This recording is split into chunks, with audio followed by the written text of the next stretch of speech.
साल 1914, एक छोटा सा आइलैंड जहाँ ना कोई शहर है ना इंसानों की भीड़, सिर्फ एक लाइट हाउस है और एक रहस्य जो समंदर की गहराइयों में छिपा है। फिल्म शुरू होती है एक शिप को दिखाते हुए जो साउथ अटलांटिक ओशन के रास्ते अपनी मंजिल की तरफ बढ़ रहा है। उस शिप पर एक वेदर ऑफिसर था, डेविड। वो लोग एक ऐसे आइलैंड की तरफ जा रहे थे जो अटलांटिक ओशन के सबसे गहरे हिस्सों में छिपा हुआ था। सरकार ने डेविड को वहाँ भेजा था ताकि वो उस आइलैंड के बदलते मौसम का ऑब्जर्वेशन कर सके। डेविड को लगभग 1 साल तक वहाँ रुकना था, डेटा कलेक्ट करने के लिए, मौसम के अजीब बदलावों को समझने के लिए और फिर वापस लौट आना था। कैप्टन अपने शिप पर डेविड को उस आइलैंड तक ले जा रहे थे, साथ में 1 साल का खाना और जरूरत का सारा सामान भी था। लंबे सफर के बाद आखिरकार वो आइलैंड तक पहुंच गए। वो लोग बोट की मदद से आइलैंड पर उतरे, साथ ही अपना जरूरी सामान भी ले आए। आइलैंड पर एक लाइट हाउस था और एक छोटा सा घर जहां डेविड को रहना था, क्योंकि इससे पहले भी एक वेदर ऑफिसर यहां रहता था, लेकिन अब उसकी ड्यूटी का वक्त खत्म हो चुका था। आज से डेविड इस आइलैंड का नया वेदर ऑफिसर बन गया था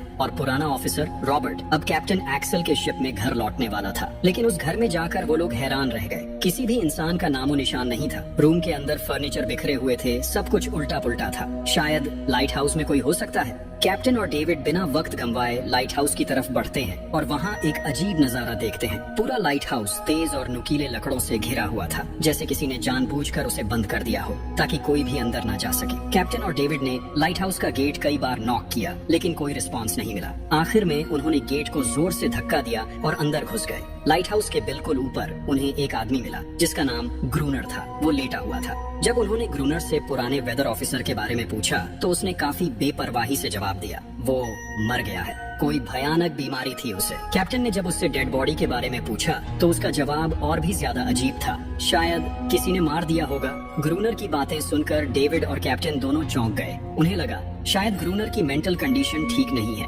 लेकिन जब तक पुराने ऑफिसर का पता नहीं मिलता वो लोग कुछ कर भी नहीं सकते। कैप्टन ने डेविड से कहा, अगर तुम अब भी चाहो तो हमारे साथ वापस चल सकते हो। लेकिन डेविड जानता था अगर वो सरकार को इस आइलैंड का एक्यूरेट वेदर रिपोर्ट दे पाया तो उसे काफी पैसे मिल सकते हैं और पैसे की उसे वैसे भी जरूरत थी। इसीलिए उसने तय किया कि वो यहीं रुकेगा। कैप्टन ने उसे एक गन दी प्रोटेक्शन के लिए। शायद ये जगह उतनी सेफ नहीं है जितनी दिखती है। कैप्टन के जाने के बाद डेविड ने घर को थोड़ा सेटल किया, रहने लायक बनाया। रूम के एक ड्रॉर में उसे एक डायरी मिली पुराने ऑफिसर की। उस ऑफिसर ने 1913 में इस आइलैंड पर कदम रखा था। डायरी में आइलैंड के बारे में बहुत कुछ लिखा था, लेकिन सब कुछ साफ नहीं था, कुछ बातें अधूरी थी। डेविड हर लाइन को ध्यान से पढ़ता गया। डायरी में कुछ अजीब तरह के जानवरों के स्केचेस भी बने थे। डेविड को समझ नहीं आया उसने ऐसी तस्वीरें क्यों बनाई थी। शायद वो अकेला था और टाइम पास के लिए ऐसा किया होगा। डायरी के एक पेज पर उसकी वाइफ की फोटो भी लगी थी। डेविड वो डायरी पढ़ते पढ़ते थक गया और धीरे धीरे उसकी आंख लग गई। अगली सुबह डेविड ने अपना काम शुरू कर दिया, लेकिन समुद्र के पास पहुंचते ही उसके कदम रुक गए। चट्टानों के बीच कुछ पत्थर अजीब तरीके से सजाए गए थे और उनके बीच कुछ सी शेल्स भी रखे थे, अजीब पैटर्न में। डेविड ने सोचा शायद ये सब ग्रूनर ने किया हो। ये सोचकर वो दोबारा अपने काम में लग गया। मौसम का डेटा कलेक्ट करना, वही काम जिसके लिए वो यहाँ आया था। काम के दौरान जब उसने बाइनोक्यूलर से लाइट हाउस की तरफ देखा तो उसे ग्रूनर के साथ एक और इंसान दिखा, लेकिन फिर उसने सोचा शायद उसका वहम हो। रात हो चुकी थी और डेविड अपने काम में बिजी था। तभी दरवाजे पर नॉक हुआ। उसने सोचा शायद ये ग्रूनर है। डेविड ने उसका नाम पुकारा, लेकिन कोई जवाब नहीं मिला। हाथ में लैंप लेकर जैसे ही डेविड आगे बढ़ा, उसके कानों में कुछ अजीब सी आवाजें गूंजने लगी और फिर उसने देखा गेट के नीचे से किसी अजीबोगरीब प्राणी का हाथ अंदर आने की कोशिश कर रहा था। वो हाथ इंसानी नहीं था। डेविड का दिल दहशत से भर गया। वो तुरंत बेसमेंट की तरफ भागा और वहाँ जाकर छुप गया। कुछ ही देर में वो रहस्यमयी क्रीचर घर के अंदर घुस चुकी थी। वो छुप छुप के डेविड को ढूंढ रही थी। बेसमेंट की एक छोटी सी क्रैक से उस क्रीचर की भयानक आंखें डेविड को घूरने लगी। डेविड ने एक छुरी उठाई और जैसे ही वो आंखें उस क्रैक के सामने आईं, उसने पूरी ताकत से छुरी घुसा दी। वो क्रीचर चीख के भाग गई, लेकिन वो कभी भी वापस आ सकती थी। डेविड ने बेसमेंट का गेट मजबूती से बंद किया, रस्सी से कस के बांधा और पूरी रात वहीं जागकर बिताई, दहशत के साए में। अगली सुबह जब डेविड घर से बाहर गया तो उसने रेत पर कुछ निशान देखे, पैरों के निशान, पर इंसान जैसे नहीं थे। बिल्कुल साफ था ये किसी इंसान का काम नहीं था। वो निशान सीधे समुंदर की तरफ जाकर खत्म हो गए थे। अब डेविड को सब समझ आ गया था क्यों ग्रूनर ने लाइट हाउस के चारों ओर नुकीले लकड़े लगाए थे, शायद उसी अजीब क्रीचर के लिए। और अब डेविड जान गया ये घर उसके लिए बिल्कुल भी सेफ नहीं है। शायद वो क्रीचर आज रात फिर से लौट कर आएगा। डर के मारे डेविड लाइट हाउस की तरफ दौड़ता है। ग्रूनर को चिल्लाकर कहता है, गेट खोलो, मुझे अंदर आना है। लेकिन ग्रूनर उसे अंदर नहीं आने देता और कहता है, तुझे तो उस शिप के साथ लौट जाना चाहिए था। डेविड निराश होकर वापस लौटता है, लेकिन अब उसे अपना घर सुरक्षित बनाना होगा। उसने घर की हर एक विंडो को लकड़ी से बंद कर दिया, हर तरफ नुकीले लकड़ों से घेरा बनाया और गेट के बाहर पुराने कागज और किताबें रखी। फिर उनपे तेल छिड़क दिया ताकि अगर वो क्रीचर वापस आए तो उसे आग से डरा के भगाया जा सके। लेकिन एक बात थी जो डेविड अब तक नहीं जानता था, और ये बात उसे आज रात पता चलने वाली थी। किस्मत से उसे घर के अंदर एक पुराना बॉक्स मिला। उस बॉक्स में एक गन थी और बहुत सारी बुलेट्स। ये देखकर उसे थोड़ी हिम्मत मिली, लेकिन डर अब भी जिंदा था। जैसे जैसे सूरज ढलने लगा, रात का अंधेरा हर तरफ छा गया। डेविड गन हाथ में लिए घर के एक कोने में चुपचाप बैठा था। उसकी सांसें तेज थीं। तभी एक अजीब आवाज सुनाई दी, और जब डेविड ने खिड़की की तरफ कदम बढ़ाया तो जैसे उसके पैरों के नीचे से जमीन ही खिसक गई। सिर्फ एक नहीं, पानी में से कई सारी वही अजीबोगरीब क्रीचर्स उठती हुई नजर आईं, और सब उसके घर की तरफ बढ़ रही थी। कुछ ही देर में वो गेट को तोड़ने की कोशिश करने लगे। डेविड ने तुरंत गोलियां चलानी शुरू की। कुछ क्रीचर्स गिर गए, लेकिन बाकी और भी ज्यादा हिंसक हो गए। वो अब घर के अंदर घुसने की कोशिश कर रहे थे। जैसे जैसे उनकी तादाद बढ़ने लगी, डेविड ने बिना वक्त गंवाए गेट के बाहर रखे कागजों और पुरानी किताबों को आग लगा दी। आग देखकर वो क्रीचर्स डर के मारे वापस समुद्र में लौट गए। लेकिन अब वही आग डेविड के घर तक पहुंच चुकी थी। घर में आग लग चुकी थी, और क्योंकि पूरा घर लकड़ी का बना था, आग बिजली की तरह फैल गई। डेविड ने तुरंत एक चादर में लपेटकर खुद को बचाया, गेट तोड़कर बाहर निकला और लाइट हाउस के पास एक बड़े पत्थर के पीछे छुप गया। उसका दायां हाथ बुरी तरह जल चुका था। किस्मत से उसी वक्त बारिश शुरू हो गई। आग धीरे धीरे बुझने लगी, लेकिन पूरी रात की बारिश के बाद भी सुबह तक डेविड अपना घर नहीं बचा पाया। पूरा घर जलकर लगभग राख हो चुका था। अब अगर डेविड को जिंदा रहना है तो उसे लाइट हाउस में पनाह लेनी होगी। उसने अपनी राइफल उठाई और लाइट हाउस के पास के पत्थरों के बीच छुप गया। जब ग्रूनर पानी भरने के लिए लाइट हाउस से बाहर निकला तो डेविड उसके पीछे पीछे चल दिया। इरादा था उसे गन पॉइंट पर ले जाकर लाइट हाउस के अंदर घुसने का, लेकिन अचानक जब ग्रूनर ने उस पर गन तानी, तभी एक अजीब सा क्रीचर जो ग्रूनर के पास ही था उस पर हमला कर दिया। वो क्रीचर ग्रूनर का रक्षक था। ग्रूनर ने तुरंत डेविड को रोका और कहा, ये मेरा पालतू है। डेविड ने गोली नहीं चलाई, लेकिन एक शर्त रखी, अगर जिंदा रहना है तो लाइट हाउस में रहने दिया जाए। उसके पास 1 साल के लिए काफी गन पाउडर था और इतना खाना भी था कि दोनों बच सके। ग्रूनर कुछ देर चुप रहा, फिर धीरे से हाँ कर दी। शाम होने से पहले दोनों बचा हुआ खाना लेकर लाइट हाउस लौट आए। अगली सुबह वो क्रीचर चुपचाप डेविड का हाथ चाट रहा था, जबकि डेविड गहरी नींद में था, और कुछ ही देर में उसका हाथ काफी हद तक ठीक हो गया। ये सब डेविड के लिए एक शौक था, लेकिन जो आंखों के सामने हो रहा था उस पर यकीन करना मुश्किल था। लाइट हाउस के टॉप पर डेविड ने देखा ग्रूनर उन बुलेट्स को काउंट कर रहा था जो उन्हें गन से मिली थी, और वो क्रीचर अपने तरीके से ग्रूनर की मदद भी कर रहा था। इसका मतलब ये था कि ये जानवर वायलेंट नहीं है। डेविड अब ग्रूनर से उसके बारे में और जानना चाहता था, और फिर ये सब दुनिया के सामने लाना चाहता था, क्योंकि ये किसी मिरेकल से कम नहीं था। एक अजीब सी फीमेल क्रीचर समंदर के गहरे अंधेरों से उनके सामने थी। अगर इस क्रीचर का सच दुनिया के सामने आता तो डेविड और ग्रूनर दोनों दुनिया भर में मशहूर हो जाते।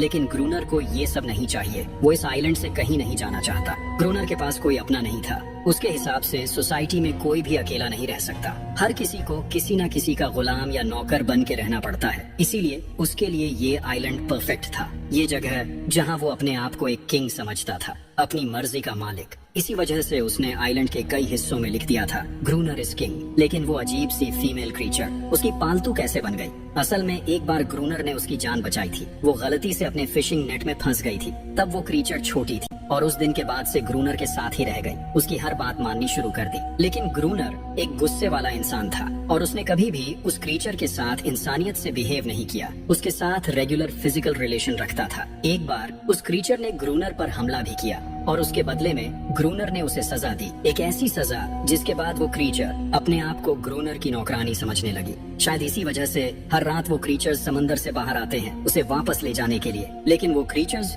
दिन के उजाले में अटैक नहीं कर सकते। खैर, डेविड अब यहाँ और नहीं रहना चाहता। वो किसी आने वाले शिप को सिग्नल भेजकर ये जगह छोड़ देना चाहता है, लेकिन ये काम इतना आसान नहीं था। ग्रूनर का कहना था कोई भी शिप इस आइलैंड तक नहीं आती, लेकिन डेविड उसकी बात पर विश्वास नहीं करता। उसे यहाँ रहना अब बिल्कुल भी अच्छा नहीं लग रहा। उसे यहाँ घुटन सी महसूस हो रही है। वो जल्दी से जल्दी ये जगह छोड़ना चाहता है। शाम होने लगी है। ग्रूनर उसे कहता है गन लेकर रेडी हो जा, क्योंकि वो क्रीचर्स कभी भी हमला कर सकते हैं। वो लाइट हाउस की लाइट ऑन करने के लिए तैयार हो जाते हैं और कुछ ही देर में समंदर से एक बड़ी तादाद में क्रीचर्स निकलकर बाहर आते हैं। वो लाइट हाउस की तरफ बढ़ते जा रहे हैं। ग्रूनर उन पर लगातार फायर करता जा रहा था, लेकिन डेविड पूरी तरह से डर गया था। वो लाइट हाउस के अंदर की तरफ पीछे हटने लगा। ग्रूनर के बार बार कहने के बाद भी वो बस एक कोने में चुपचाप बैठा रहा और कुछ ही देर में डेविड बेहोश हो गया। ग्रूनर अकेला उन क्रीचर्स से लड़ता रहा। अगली सुबह ग्रूनर ने गुस्से में उसे उठाया और कहा, अगर तुझे लाइट हाउस में रहना है तो मेरी हर बात माननी पड़ेगी। रोजाना पानी भर के लाना, लाइट हाउस के छोटे बड़े काम करना और रात को उसके साथ गार्ड ड्यूटी भी देना। चाहे डेविड चाहे या ना चाहे, ये सब करना उसके लिए मजबूरी बन गई थी। जिंदा रहने के लिए उसे लाइट हाउस में रहना ही पड़ेगा। डेविड अब ग्रूनर के सारे काम करने को तैयार था, लेकिन एक चीज थी जो उसे कभी पसंद नहीं आई। रोज रोज उस फीमेल क्रीचर को अलग अलग तरीकों से फिजिकली टॉर्चर करना। लेकिन जो इंसान सालों से इस सुनसान आइलैंड पे अकेला रह रहा हो, उसका मेंटल स्टेट थोड़ा बिगड़ना बनता है। डेविड भी कुछ ऐसा ही सोचता है। शायद ग्रूनर का दिमाग अब ठीक नहीं है, लेकिन फिर भी उसकी बात माननी पड़ती है। रात होती है, दोनों फिर से गार्ड ड्यूटी के लिए तैयार हो जाते हैं और एक बार फिर वो क्रीचर समंदर से निकलकर बाहर आते हैं। लेकिन आज डेविड को डर नहीं लग रहा। उसने फायर किया, पर आज ग्रूनर कुछ भी नहीं करता। वो डेविड को बाहर छोड़कर लाइट हाउस का गेट बंद कर देता है और खुद चुपचाप अंदर बैठ जाता है, ताकि डेविड खुद सीख सके कि इन क्रीचर्स से कैसे लड़ा जाता है, वरना वो लड़ते लड़ते मर जाएगा। डेविड चीख कर मदद मांगता है, लेकिन ग्रूनर उसकी मदद नहीं करता। इसी तरह लड़ते लड़ते वो रात कट जाती है और सुबह हो जाती है। सुबह ग्रूनर ने देखा डेविड लाइट हाउस के गेट के बाहर खून में लथपथ बैठा था। अब उसने सीख लिया था इन क्रीचर्स से कैसे लड़ना है। उसके अंदर का डर जा चुका था। इसी तरह वक्त गुजरता गया, रातों को उन क्रीचर्स से लड़ते हुए और दिन भर ग्रूनर के लाइट हाउस के काम संभालते हुए। ये आइलैंड अब उसके लिए एक बंद घर जैसा हो गया था। वो हर वक्त ये सोचता रहता कि कब ये जगह छोड़े, कब आजाद हो। समय के साथ साथ डेविड का उस फीमेल क्रीचर के साथ एक अजीब सी दोस्ती बन गई थी। डेविड को उसके लिए अब बुरा लगने लगा था। अब उसे समझ आया था कि अपने लोगों को छोड़कर अकेला रहना कितना मुश्किल होता है। शायद वो क्रीचर भी कुछ ऐसा ही महसूस करती थी। डेविड ने उस क्रीचर को एक नाम भी दिया, एनेरियस। और फिर एक दिन उन्होंने देखा कि उन क्रीचर्स के अटैक्स धीरे धीरे कम हो रहे हैं। डेविड सोचता है शायद सर्दियों में वो कहीं और चले जाते हैं, जैसे वेल्स करती हैं, या फिर शायद उन्हें समझ आ गया था इन दोनों से लड़कर कुछ नहीं मिलेगा। लेकिन ग्रूनर ने उसे साफ कह दिया, बिल्कुल नहीं, वो फिर से अटैक करेंगे। अब वो खुद को रिप्रोड्यूस कर रहे हैं, उनकी तादाद बढ़ती जा रही है। कुछ और दिन ऐसे ही गुजर गए। एक रात डिनर के बाद ग्रूनर और डेविड ने वक्त काटने के लिए चेस खेलना शुरू किया, लेकिन यहीं पे ग्रूनर से एक बड़ी गलती हो गई। वो दोनों खेल में इतने उलझ गए कि लाइट हाउस की लाइट्स ऑन करना ही भूल गए और अंधेरे का फायदा उठाकर क्रीचर्स ने उन पे अटैक कर दिया। डेविड ने देखा वो क्रीचर्स अब ब्रीड कर चुके हैं। उनकी तादाद इतनी ज्यादा थी कि दो लोग मिलकर भी ज्यादा देर तक नहीं लड़ सकते थे। गन्स के बुलेट्स भी ऑलमोस्ट खत्म हो चुके थे। किसी तरह बचते बचाते वो लाइट हाउस के टॉप तक पहुंच गए, लेकिन इस बीच ग्रूनर के पैर में गहरी चोट लग गई। वो क्रीचर्स लाइट हाउस में घुसने की कोशिश कर रहे हैं और डेविड और ग्रूनर को कहीं से भी बचने का रास्ता नजर नहीं आ रहा। उन्होंने हार मान ली, लेकिन खुशकिस्मती से सुबह हो गई थी। जैसे ही सूरज धीरे धीरे उभरता है, वो क्रीचर्स लाइट हाउस छोड़ के समुद्र में वापस चले जाते हैं। अनारियस ग्रूनर के जख्म को ठीक करने की कोशिश करती है, लेकिन अब तक डेविड को समझ आ चुका था कि वो इन क्रीचर्स के साथ ये लड़ाई जीत नहीं सकते। बुलेट्स भी अब खत्म होने के करीब हैं। उनके पास खाना भी इतना नहीं है कि ये ज्यादा देर तक चल सके। अगले दिन खुशकिस्मती से जब डेविड लाइट हाउस के बाहर इधर उधर घूम रहा था, उसने समुद्र में एक जहाज देखा। वो जल्दी से अंदर से फ्लेयर गन लाया और जहाज को सिग्नल देने गया, लेकिन ग्रूनर ने उसे रोक दिया क्योंकि वो नहीं चाहता कि डेविड यहाँ से जाए। उसी वक्त अनारियस ने ग्रूनर पे हमला कर दिया। वो डेविड को ग्रूनर से बचाना चाहती थी। ग्रूनर किसी को भी ये आइलैंड छोड़ने नहीं देना चाहता। ये आइलैंड उसकी अपनी दुनिया है, जहाँ वो एक किंग की तरह रहता है, एक सर्वेंट है जो उसकी हर बात मानती है। वो इस जिंदगी को छोड़कर शहर वापस नहीं जाना चाहता और वो डेविड को भी जाने नहीं देना चाहता। इतने टाइम से अकेला रहने के बाद अब उसके पास कोई था जिससे वो बात कर सकता था। धीरे धीरे वो शिप डेविड की आंखों के सामने समुद्र में गायब हो गई। अब उसके पास कुछ भी करने को नहीं था। ऐसे ही कुछ और दिन बीत गए। ग्रूनर, डेविड और अनारियस दोनों के साथ अब भी बुरा बर्ताव कर रहा था, लेकिन अनारियस को वो खास तौर पे मारता था, जो डेविड को बिल्कुल पसंद नहीं था। एक दिन डेविड ने अनारियस को एक छोटी टॉय बोट गिफ्ट में दी, जो उसने वेल की हड्डियों से बनाई थी। शायद इससे अनारियस का मन थोड़ा हल्का हो जाए। लेकिन जब अनारियस ने उस बोट को देखा तो वो डेविड को आइलैंड के एक ऐसे कोने में ले गई जहाँ वाकई एक असली बोट रखी थी। जब डेविड ने उस बोट के बारे में ग्रूनर से पूछा तो उसने कहा हाँ, उसे ऑलरेडी पता था कि आइलैंड के उस हिस्से में एक बोट है। कुछ महीने पहले एक आर्म्स स्मगलिंग शिप जो बहुत सारा गोला बारूद ले जा रही थी, समुंदर में आई तूफान की वजह से इसी आइलैंड के पास डूब गई थी। कुछ लोग इस आइलैंड तक बोट के थ्रू जिंदा पहुंच गए थे। लेकिन सुबह होने से पहले उनमें से कोई भी जिंदा नहीं बचा। सभी उस क्रीचर का शिकार बन गए। ये सब सुनते ही डेविड के दिमाग में एक प्लान आया। उनके पास एक डाइविंग सूट जैसा कुछ था। अगर उनमें से कोई उस सूट को पहनकर समुंदर के उस हिस्से में डाइव करे तो हो सकता है उन्हें कोई बुलेट्स या डायनामाइट मिल जाए, जिससे उन मॉन्स्टर्स से लड़ना आसान हो जाए। लेकिन ग्रूनर ने इस बात से सीधा मना कर दिया। वो उस समुंदर के पास भी नहीं जाना चाहता था, पर डेविड अपनी जान के खतरे पर भी ये काम करने को तैयार था। कुछ और दिन इसी तरह गुजर गए। डेविड और एनारियस के बीच एक गहरा कनेक्शन बनने लगा। डेविड उसे पसंद करने लगा था।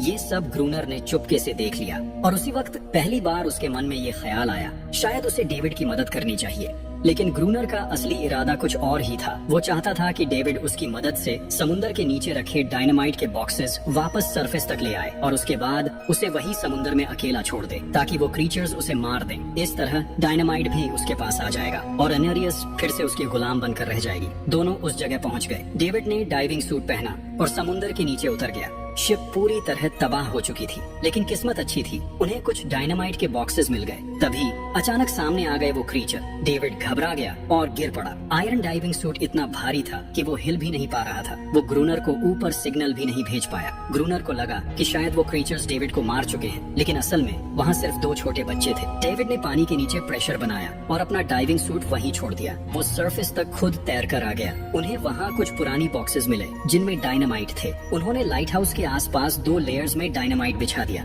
ताकि जब अगला हमला हो तो वो मॉन्स्टर्स को एक ही बार में खत्म कर सके। कुछ महीने बीत गए और बर्फ गिरने लगी, लेकिन एक बार फिर वो क्रीचर्स गायब हो गए। अटैक बंद हो चुके थे। अब उनका मेन काम था लाइट हाउस चलाना और हमेशा की तरह पहरा देना। ग्रूनर का सब्र अब टूट चुका था। शायद एनेरियस ने उन मॉन्स्टर्स को डायनामाइट वाले प्लान के बारे में बता दिया था, इसीलिए अब वो अटैक नहीं कर रहे थे। ग्रूनर गुस्से से पागल हो गया और एनेरियस को पीटना शुरू कर दिया, लेकिन डेविड ने उसे रोक लिया। आखिर में दोनों ने मिलकर एक नया प्लान बनाया, लाइट हाउस का मेन गेट खुला छोड़ने का, ताकि जैसे ही वो क्रीचर्स पास आए डायनामाइट से उड़ा दिए जाएं। कुछ ही देर में वो क्रीचर्स समुंदर से बाहर निकलने लगे। वो सीधे मेन गेट की तरफ बढ़े और अंदर घुसते ही डेविड पर हमला कर दिया। डेविड भी हिम्मत दिखाता है और उन मॉन्स्टर्स से टकराता है। जैसे ही वो क्रीचर्स लाइट हाउस के पास पहुंचते हैं, ग्रूनर डायनामाइट का लीवर दबा देता है, लेकिन ब्लास्ट नहीं होता। डेविड ने उसका कनेक्शन खोल दिया था। वो उसे दोबारा जोड़ना भूल गया था। डेविड तुरंत ऊपर भागता है और डायनामाइट का वायर जोड़ना शुरू करता है। तब तक वो क्रीचर्स लाइट हाउस पर चढ़ने की कोशिश कर रहे होते हैं, जिन्हें सिर्फ ग्रूनर रोकने की कोशिश कर रहा होता है, अकेला। जैसे ही कनेक्शन पूरा होता है,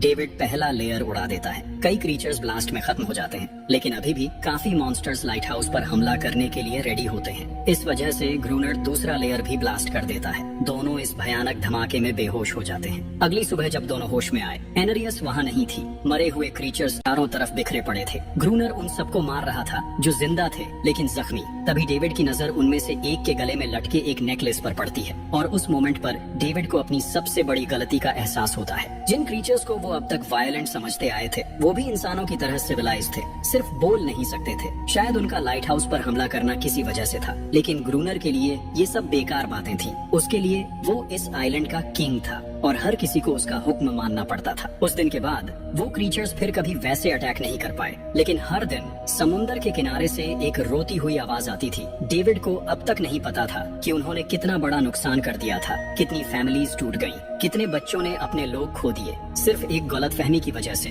अगले दिन डेविड ने समुंदर में उन क्रीचर्स के कुछ छोटे छोटे बच्चों को देखा, वो सब जिन्होंने अपने परिवार खो दिए थे। डेविड ने पत्थरों का एक गोल सर्कल बनाया और उसके बीच में वो छोटी टॉय बोट रख दी, ताकि एनारियस वापस लौट आए। लेकिन कितना भी इंतजार किया, एनारियस कभी वापस नहीं आई। एक सुबह डेविड ने देखा ग्रूनर बेहोश पड़ा था। उसके आसपास कुछ पुरानी चीजें रखी थी, उनमें एक पुरानी तस्वीर भी थी। और जैसे ही डेविड ने उस तस्वीर को देखा, वो हैरान रह गया। वो लड़की जिसका फोटो उसने पहले दिन ग्रूनर की डायरी में देखा था, वो कोई और नहीं, उसकी पत्नी थी। ग्रूनर की एक वाइफ थी और वो इस लाइट हाउस का वेदर ऑफिसर था, जो लगभग 1 साल पहले इस आइलैंड पर आया था। उसका असली नाम रॉबर्ट था, लेकिन उसने अपना नाम बदल लिया था, क्योंकि अब वो कभी ये आइलैंड छोड़ना नहीं चाहता था। ये सब देखकर डेविड ने भी ये उम्मीद छोड़ दी कि वो कभी इस आइलैंड से जा पाएगा।